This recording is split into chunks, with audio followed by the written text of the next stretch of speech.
Let me tell you something. Life will throw you storms, critics, and curveballs. People will test your patience, push your buttons, and try to pull you into their chaos. But here's the secret. Your real power shows up when you act as if nothing affects you, not because you don't care, but because you've mastered control over what deserves your energy. When you start to truly understand the idea of controlling the controllable, you realize how much energy you've been wasting on things that were never in your hands to begin with.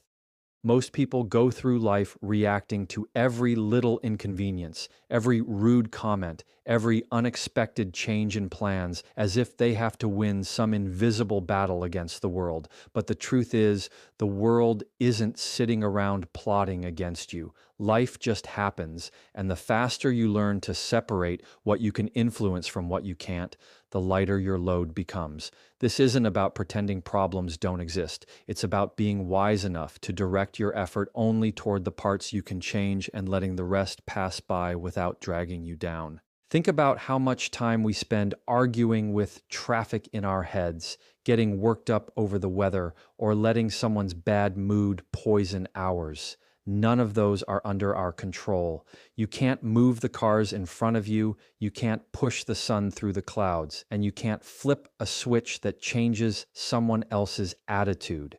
What you can control is your breathing in that traffic, your choice to take an umbrella on a cloudy day, and your decision to not match someone's negativity with your own. That's where the real strength lies. You stop being pulled like a puppet by outside forces, and instead, you anchor yourself in what's actually within your reach. The problem is that most people confuse control with domination. They think controlling the controllable means trying to manipulate every outcome until it matches their plan. But control in this sense isn't about tightening your grip. It's about focusing your grip on the right things. When you control yourself, your mindset, your words, and your actions, you automatically influence the environment around you in a healthier way. You can't control how someone speaks to you, but you can control whether you raise your voice back. You can't control the fact that your project deadline just got moved up, but you can control how you prioritize and adapt to meet it. When you live by this principle, you start to feel an unshakable calm, even in chaotic situations. People will notice that you don't flinch when things go wrong. You don't rush to defend yourself when accused unfairly. You don't collapse into panic when plans fall apart, and you don't let the little irritations of life pull you off track. This doesn't mean you're numb, it means you're selective. You've decided that your emotional energy is a limited resource, and you're not about to spend it on situations that give nothing back. It's important to remember that controlling the controllable is a habit, not a one-time choice. It's a muscle you build every time you catch yourself about to react to something you can't change, and instead, you pause, breathe, and redirect. It might start with small things like holding your tongue in a pointless argument or taking a deep breath when technology fails you. But over time, this habit spreads into bigger moments: job setbacks, relationship tensions, unexpected losses, and you'll find yourself handling them with a stability you didn't know you had. What's powerful about this mindset is that it doesn't just change your internal world, it changes the way people respond to you. When others see you grounded, they're less likely to try and provoke you. When they notice you don't bite at every piece of bait thrown your way, they respect your boundaries without you having to announce them. And when life throws chaos in your path, you meet it with a level head, making decisions that are based on clarity instead of panic. This is where control stops being a fight and starts being a quiet, steady strength. Responding instead of reacting is one of those skills that separates people who are constantly caught in emotional storms from those who can navigate through them with clarity.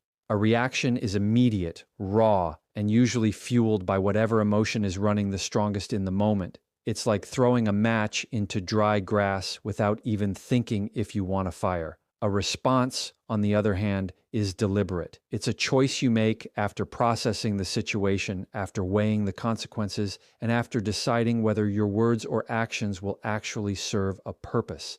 The gap between reacting and responding is where self-control lives, and that gap can change the entire outcome of any conflict, challenge, or misunderstanding. Most people fall into the trap of thinking that if they don't react instantly, they're being weak or they're letting someone win.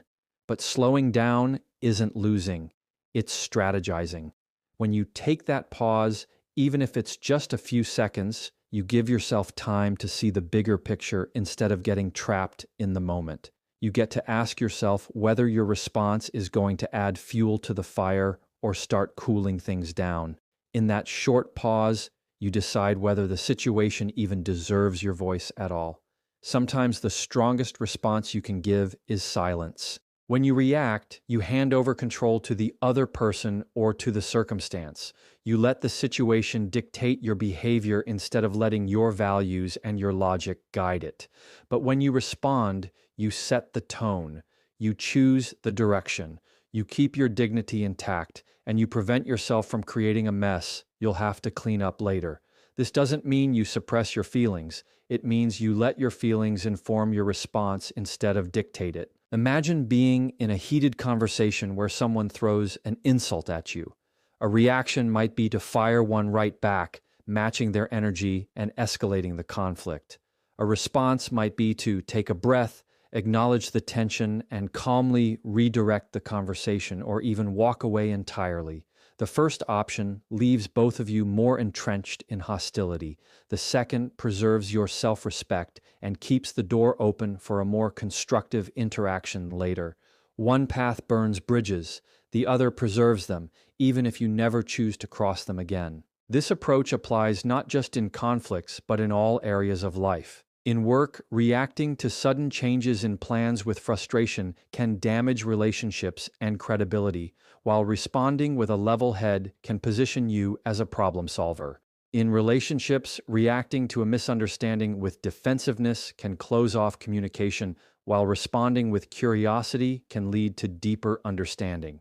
In day-to-day life, reacting to small annoyances, long lines, delays, bad drivers, can keep you in a constant state of stress, while responding with patience can protect your peace. Training yourself to respond instead of react takes practice because it's about reprogramming how you handle triggers. It starts with self-awareness, noticing when your heart rate picks up, your tone gets sharper, or your thoughts start racing. Those are your early warning signs that you're about to react. In those moments, slowing down your breathing, reframing the situation, and asking yourself what outcome you want can help you shift into response mode. Over time, the more you do it, the more natural it becomes, and the less you find yourself regretting your words or actions. When you master the art of responding, you carry a quiet authority. People notice that you're not easy to provoke, and that makes them think twice before trying to push your buttons. They realize you're not someone who can be pulled into chaos easily, and the best part is you realize it too. You start trusting yourself in tense moments, knowing you can hold the line, keep your composure, and act from a place of purpose instead of impulse. Protecting your emotional space is one of the most important forms of self-respect you can practice. Your mind and emotions are like your home. You don't let just anyone walk in, track mud across the floor, and start rearranging the furniture. Yet so many people allow situations, conversations, and even strangers to occupy space in their heads without any boundaries. When you protect your emotional space, you become intentional about who and what gets access to your thoughts, your energy, and your peace. It's about creating a filter so you're not absorbing every piece of negativity that comes your way. People will always have opinions. They will always have judgments, complaints, or criticisms, and some of it will be aimed directly at you. But that doesn't mean you have to take it in and give it a permanent place in your mind. Protecting your emotional space means deciding which voices matter and which ones don't deserve a seat at your table. It's choosing to invest your energy in things that nourish you instead of drain you. You can't control what someone says, but you can control whether you let it sink deep enough to change your mood or self-worth. Part of protecting this space is learning to recognize emotional intrusions before they take root. Sometimes it's obvious. like a person who constantly brings drama into every conversation. Other times, it's subtle, like scrolling through social media and suddenly feeling worse about your life because you've compared it to someone else's highlight reel. In both cases, you have the power to close the door. You can limit your interactions, adjust your environment, or even change the way you engage so that you're not letting these influences get past your guard. There will always be people who think your boundaries are unnecessary or even selfish, but protecting your emotional space isn't about shutting the world out. It's about making sure you're not constantly depleted. You can't pour into relationships, work, or goals if your own tank is empty. When you're careful about what you allow into your mental and emotional world, you create room for clarity, focus, and joy. You stop being at the mercy of other people's moods and actions. This also changes the way you handle challenges. When your emotional space is guarded, you can think more clearly in stressful situations because you're not already weighed down by unnecessary emotional clutter. You can separate the problem from your personal worth, handle it with a level head, and move forward without carrying resentment.